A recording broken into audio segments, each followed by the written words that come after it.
Hey Quinn, you want to hear a cool quote I learned? Yeah. Fight for the things that you care about, but do it in a way that will lead others to join you. Who said that? That was Ruth Bader Ginsburg, and we're going to learn all about her on this video. Joan Ruth Bader was the youngest of two children. Her parents were Nathan Bader, a merchant, and Celia Bader. Her older sister Marilyn sadly died of meningitis when she was only 6. Joan at the time was just over 1 year old. The Baders were a Jewish family and attended synagogue as well as celebrated many Jewish traditions as she grew up. Ginsburg began to use the name Ruth during kindergarten. See, many other girls were also named Joan, so this was actually to help her teachers distinguish her from other students. She did fantastic in school and received outstanding grades. Ruth played the cello and was also a member of the Honor Society as well as a baton twirler in school. Just as Ruth began high school, her mother was diagnosed with cancer. Ruth's mother Celia passed away only days before Ruth was supposed to graduate from high school. Ruth did not attend her graduation. She stayed home to grieve with her father. However, Ruth continued to honor her mother's memory through hard work as well as her excellent academics. She met Martin Ginsburg when she was 17. They were both undergraduate students at Cornell University. They married in 1954, only a few days after Ruth's graduation. Eventually, they had a daughter named Jane and a son named James. Ruth and Marty were best friends, and they based their marriage on equality as well as partnership. They split housework, childcare, and cooking. Marty became very interested in French cuisine. What's French cuisine? Is that like oranges? No.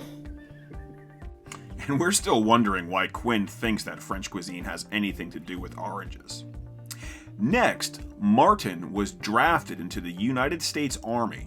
They lived in Oklahoma for the 2 years where he was stationed. Jane was born during this time. She was the first child. The Ginsburgs then moved to Massachusetts in 1956, where Martin continued and Ruth started studying at Harvard Law School, where she was only one of 9 women in a class with more than 500 different students. As Ruth was doing her coursework and working on the editorial staff of the Harvard Law Review, Martin was diagnosed with testicular cancer. And during this time, she had to take care of Jane as well as Martin during this entire time. To assist her husband, Ruth went to class for both of them. She typed up his notes and papers as well as her own. And Martin got better and recovered. He then graduated and received a job with a law firm in New York City. Ruth finished her education at Columbia Law School. And here she served on the Law Review and graduated in 1959 in a tie for first place for her class. Even though she had excellent credentials, she had a tough time getting a job as a lawyer because she was a woman and a mother. You see, during that time in history, a very small percentage of lawyers were women, and only 2 women had ever served as federal judges. It was one of her Columbia law professors who helped to convince Judge Edmund Palmieri of the U.S. District Court for the Southern District of New York to give Ruth Ginsburg a clerkship position. And Ginsburg clerked for him from 1959 to 1961. After this, she taught at Rutgers University Law School from 1963 to 1972. She then taught at Columbia University until 1980, where she became the school's first female tenured professor. During the 1970s, Ruth Bader Ginsburg involved herself professionally dealing with topics concerning gender equality plus discrimination. And it was during this time that she fought and won 5 out of 6 cases before the Supreme Court. It was President Jimmy Carter that appointed her to the U.S. Court of Appeals for the District of Columbia Circuit in 1980. And she served there until she was appointed to the Supreme Court by President Bill Clinton. She took the oath of office on August 10, 1993. She was 60 years old. Justice Ruth Bader Ginsburg was the second woman and the first Jewish woman ever appointed to the United States Supreme Court after Sandra Day O'Connor. Sandra O'Connor then retired in 2006, leaving Ruth Bader Ginsburg as the only female justice on the Supreme Court, until Sonia Sotomayor joined the court in 2009. And during her years in the Supreme Court, she helped fight for gay rights, women's rights, the poor, as well as many other groups. Ruth Bader Ginsburg was known for her collars that she wore over her judicial robes.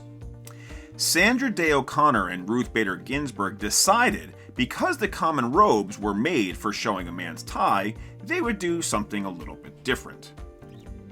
They decided they would wear something that would put their own twist on the style for women. Ginsburg actually wore special collars to express her opinions on rulings. She wore a lace collar when she expressed majority opinion and a mirrored necklace as her dissent collar. And did you know that the lace collar was actually given to her from a former clerk? No, I did not know that. Now you do. In 1999, Ruth Bader Ginsburg had surgery for colon cancer, and then again for pancreatic cancer in 2009. A year or so later, Martin and Ruth celebrated their 56th wedding anniversary on June 23, 2010. But sadly, Martin died of complications from metastatic cancer only a few days later on June 27, 2010. On November 8, 2018, Ruth Bader Ginsburg was hospitalized after fracturing 3 ribs from a fall she took. Next, on August 24, 2019, Ginsburg began radiation treatment for pancreatic cancer. In July 2020, she announced that she had liver cancer.